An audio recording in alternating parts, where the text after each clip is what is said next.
I was about 3.5, 4 years old probably when my brother was born. He was diagnosed from birth. It was a very rare disease that he had. He was a normal kid, just he had this condition which is referred to as low blood sugar. It was like a deadly disease. I remember waking up 3 o'clock in the morning and my brother was just sitting there next to me having seizures. But I could just remember looking at him and I'd say, David, like what's going on? What's with you?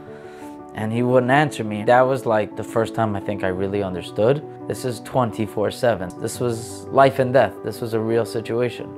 I remember my parents telling us about this organization that my brother David was going to be a part of, and he was going to go to a camp. He would get to be part of something that me and my other brothers or sisters got to do normally. And I remember like after camp them talking about it and my brother talking about it and seeing pictures of what he did, and honestly I was jealous. I was very jealous. But I was so happy for him. Like he really enjoyed for the first time in his life. It was 2 weeks before his bar mitzvah, so he was about to turn 13 years old.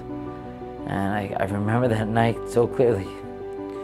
I came inside the house. I went to his room just to check up, say, okay, he was good, the other kids were good. And I would go, and I went to sleep. And I remember being woken up at like 5 o'clock in the morning. There's just Hatzalah members, there's doctors in the house, and there's just chaos. My father finally comes home and he looks at all of us and he tells us, yeah, he passed on. And he told me these words, Hashem nasan and Hashem lakach. And we live in God's world and he runs this world. And I look back at the good times that I had with him and I thank God every day that I got to spend that time and enjoy that time with him. I think the second or third year Bike4Chai was created. A friend of mine tells me he's doing this bike ride and then he mentions that it's for Camp Simcha, and I lit up.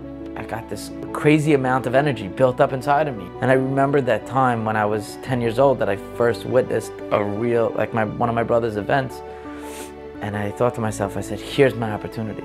But I always think back to that first year I did it, when it was raw. I don't know what's gonna be when I cross that finish line. I remember coming in and there's music on the stage and there's the counselors, like they literally make the ground bounce.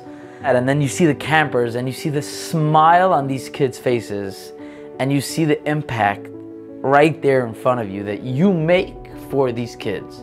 There's no greater feeling in the world. For my donors, you guys have ridden this road with me and you've donated to me year and year again, and every time somebody donates, I'll get an email and it literally just brightens up my day. Open your hearts, guys. Really, open your hearts, open your wallets, and give generously. These kids really rely on it.